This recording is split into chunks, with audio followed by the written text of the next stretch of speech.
Hello అండి, అందరికీ నమస్తే. అందరూ బాగున్నారా? నేను బాగున్నాను. మీరందరూ కూడా బాగుండాలని కోరుకుంటూ ఈరోజు వీడియోలో రాగి సంగటి ఆంధ్ర స్టైల్లో ఎలా తయారు చేసుకోవాలో చూసేద్దాం. ముందుగా నేను మన రైస్ కుక్కర్లో వచ్చే కప్పుతోని 2 కప్స్ రైస్ తీసుకొని శుభ్రంగా కడిగేసి ఇలా 1 అవర్ ముందు నానబెట్టుకున్నానండి.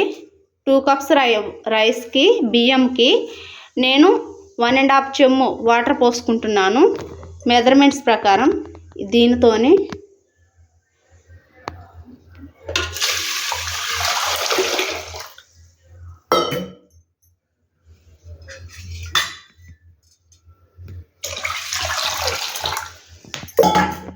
సరిపోతుందండి. 2 కప్స్ రైస్కి 2 చెంచులు వాటరు. దీనిని ఇప్పుడు మెత్తగా ఉడికించుకుందాము అన్నం స్టవ్ మీద పెట్టేసి. ఇలా మెత్తగా ఉడికిపోయిందండి అన్నం. ఇప్పుడు చూసారు కదా, చాలా మెత్తగా అయిపోయింది.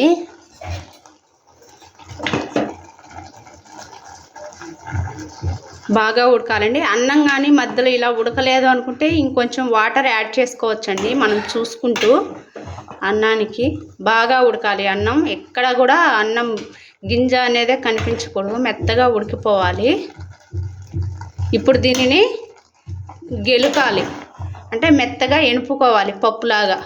బియ్యం కూడా మెత్తగా ఎనుపుకోవాలండి.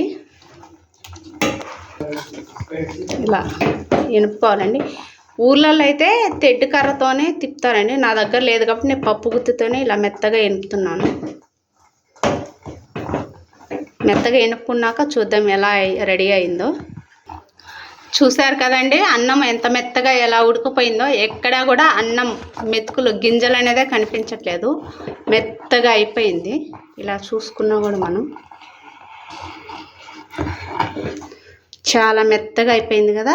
ఇప్పుడు రాగి పిండి వేసుకోవాలండి. ఇందులో నేను 2 కప్స్ బియ్యంకి అదే కప్తో 1/3 కప్పు అంటే 3/4 కప్పు వస్తుందండి. 1 కప్ తీసుకుంటున్నాను ఇలాగా రాగి పిండి.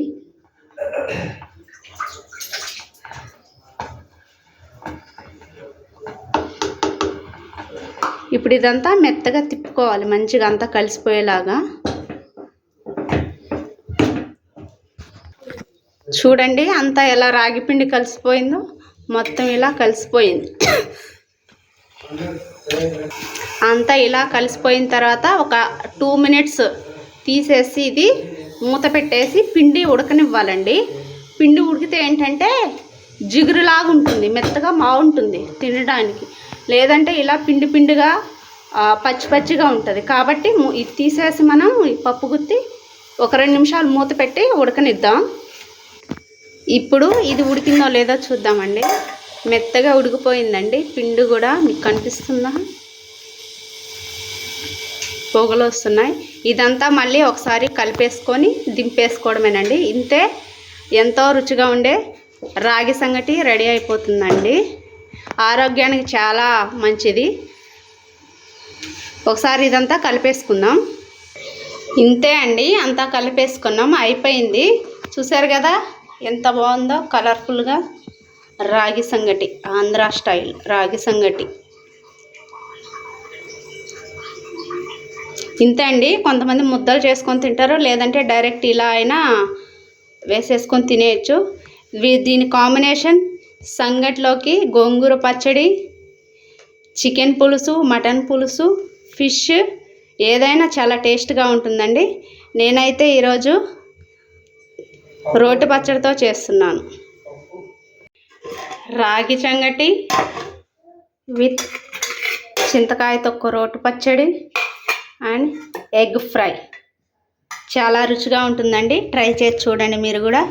ఈ వీడియో కనుక నచ్చినట్లయితే లైక్ చేయండి, షేర్ చేయండి, సబ్స్క్రైబ్ చేయండి ఫ్రెండ్స్. చాలామంది చూస్తున్నారు కానీ ఎవరు సబ్స్క్రైబ్ చేసుకోవట్లేదు నా ఛానల్ని. ప్లీజ్ సబ్స్క్రైబ్ చేయండి. Thank you for watching.